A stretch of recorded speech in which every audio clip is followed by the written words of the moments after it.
Hello साथियों, एक बार पुनः मैं आप सभी का अपने YouTube चैनल पर स्वागत करता हूं।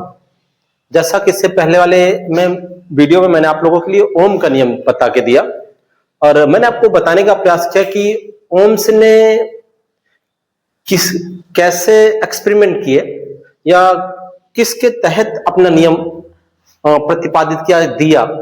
तो मैंने आपको समझाने का प्रयास किया कि अगर किसी चालक के सिरों के बीच लगे विभवांतर के मान को बढ़ाते हैं तो धारा का मान भी ऑटोमेटिक इंक्रीज होता है और उसी अनुपात में इंक्रीज होता है, उसी अनुपात में बढ़ता है। इंक्रीज का मतलब बढ़ना होता है। तो मैंने आपसे कहा कि जो वोल्टता और धारा का अनुपात है, यानी वोल्टेज और धारा का अनुपात है, वो फिक्स है, यानी नियत है। प्रत्येक सिचुएशन में वोल्टता बढ़े, धारा ऑटोमेटिक बढ़ जाती है और जो नियत वैल्यू आती है, फिक्स वैल्यू आती है, उसी को हम लोग प्रतिरोध कहा करते हैं। ठीक है, तो आज मैं वैद्युत प्रतिरोध पढ़ाने वाला आप लोगों को और बताने का प्रयास करूंगा कि वैद्युत प्रतिरोध है क्या। इसे आप दो तरीके से डिफाइन कर सकते हैं। ठीक है, आप कह सकते हैं जब किसी चालक में विद्युत धारा प्रवाहित किया जाता है तो चालक के सिरों के बीच उत्पन्न विभवांतर, या जब किसी चालक के सिरों के बीच वोल्टेज स्थापित किया जाता है तो उस पर धारा बहने लगती है, धारा प्रवाहित होने लगती है। अब चालक के सिरों के बीच लगा विभवांतर V और धारा का जो अनुपात है उसी को हम लोग वैद्युत प्रतिरोध कहते हैं। पहली चीज तो ये है। या दूसरी मैं आपको ये बता सकता हूं कि कोई वायर है आपके पास, दूसरा तरीका है ये, कोई वायर है आपके पास, तार, मैं इसको थोड़ा जूम करके दिखा रहा हूं आपको, जबकि इतना मोटा होता नहीं है। तो मैंने आपसे कह दिया कि यहां पे आयन होते हैं।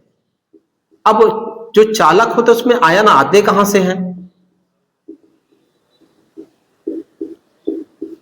ठीक, ये आयन है, धन आयन आप कह सकते हैं इसको। ये बनते कैसे? मैं आपने पढ़ा कि इस पदार्थ में जो चालक होते हैं इस पे फ्री इलेक्ट्रॉन्स पाए जाते हैं और आपने ये जान पढ़ा होगा कि जो परमाणु हैं, जो एटम होते हैं, किसी पदार्थ का जो सबसे सूक्ष्मतम कण होता है वो इलेक्ट्रॉन, प्रोटॉन और न्यूट्रॉन से बना होता है और तीनों एक दूसरे से बंधे होते हैं। इलेक्ट्रॉन, प्रोटॉन और न्यूट्रॉन नाभिक में रहते हैं, इलेक्ट्रॉन चारों ओर चक्कर लगाते हैं और नाभिक धनावेशित होता है। जब कभी इससे इलेक्ट्रॉन निकल जाते हैं तो ये धनावेशित हो जाता है। तो इलेक्ट्रॉन परमाणु से निकलता है तो वही फ्री इलेक्ट्रॉन से जो परमाणु से निकला है। अब ये फ्री इलेक्ट्रॉन जब इसमें घूमता है, चलता है, तो जो धन आयन बने हैं इलेक्ट्रॉनों के निकलने से, ठीक, वो इनसे टकराता है। ठीक, और इसी के टकराने की वजह से इलेक्ट्रॉनों के मार्ग में अवरोध उत्पन्न होता है। इसी को हम वैद्युत प्रतिरोध कहते हैं। ऐसे समझ लें कि किसी चालक द्वारा विद्युत धारा के मार्ग में डाली गई रुकावट वैद्युत प्रतिरोध कहते हैं। ठीक है, किसी चालक द्वारा विद्युत धारा के मार्ग में डाली गई रुकावट वैद्युत प्रतिरोध कहा जाता है। इसे कैपिटल R से व्यक्त करते हैं।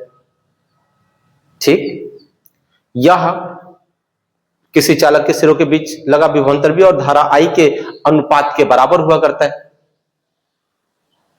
ठीक है, मेरी बात समझ आ रही है अगर आप समझने का प्रयास करेंगे तो आप कह सकते हैं कि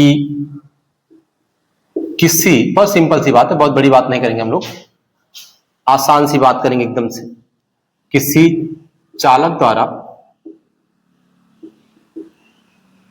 विद्युत धारा के मार्ग में डाली गई रुकावट विद्युत धारा के मार्ग में डाली गई रुकावट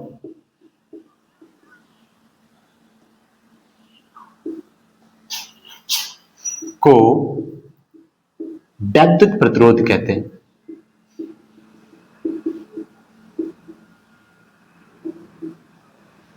ये कुछ ऐसी बात है।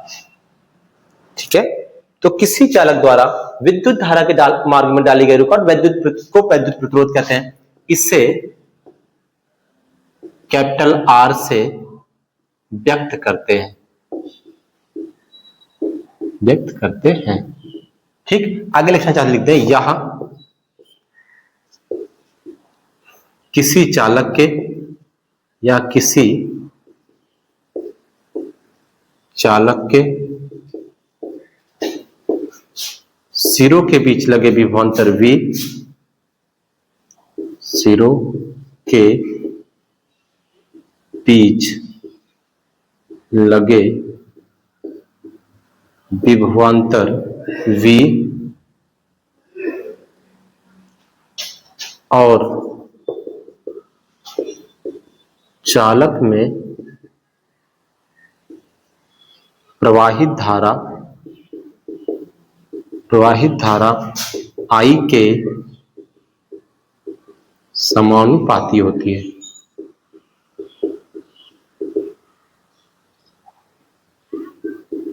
समानुपाती होती है अर्थात आप कह सकते हैं साथियों कि R बराबर B बटा I। ठीक,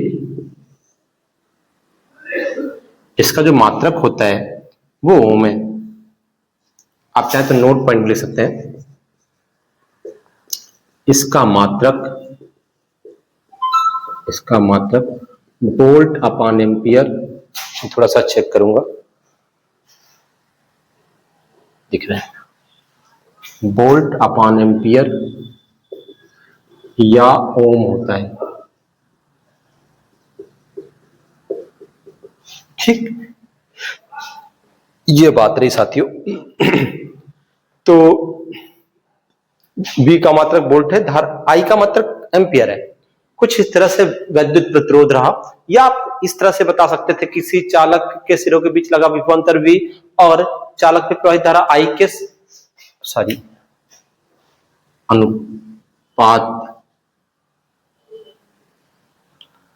धारा I के अनुपात के बराबर होता है।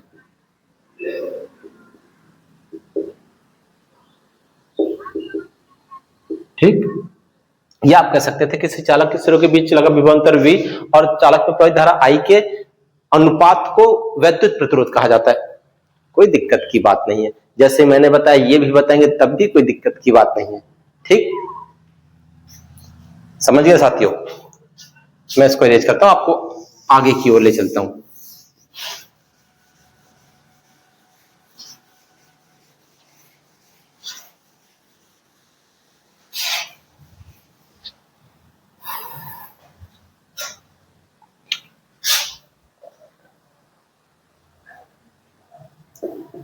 वैद्युत प्रतिरोध की निर्भरता,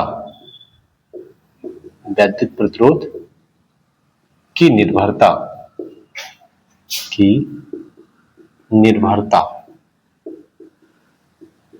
ठीक, मतलब वैद्युत प्रतिरोध किन किन बातों पर निर्भर करता है। अगला टॉपिक हम लोगों का है छोटा सा, फिर आगे हम लोग देखेंगे वैद्युत प्रतिरोध की निर्भरता। ठीक है, ये समझेंगे साथियों, और इसके बाद नेक्स्ट टॉपिक्स की ओर चलेंगे। तो वैद्युत प्रतिरोध निम्न बातों पर निर्भर करता है, लिख लें, वैद्युत प्रतिरोध निम्न बातों पर निर्भर करता है, बातों पर निर्भर करता है।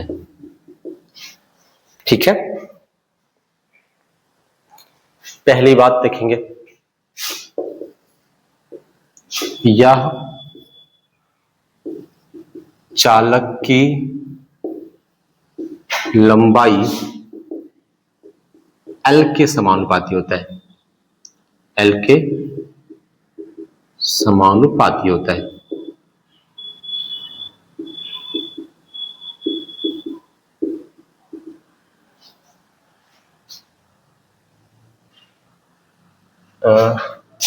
समानुपाती, हाँ, चालक की लंबाई जिस अनुपात में बढ़ाएंगे उसी अनुपात में इसके प्रतिरोध बढ़ जाएगा। दूसरी, यह चालक के क्षेत्रफल के व्युत्क्रमानुपाती होता है,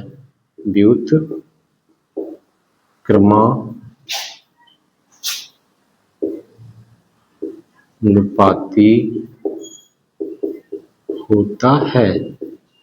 यह चालक के क्षेत्रफल ए के लिख दीजिएगा, यहाँ ए के व्युत्क्रमानुपाती होता है। यहाँ पे आप लिख सकते हैं, बात लिख लीजिए बीचवा में, अर्थात आर समानुपाती यल, यहाँ लिखिएगा आर समानुपाती 1/a।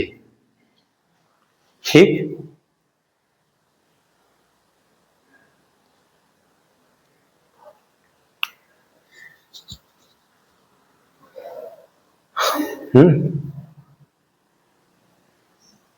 नेक्स्ट लिखें,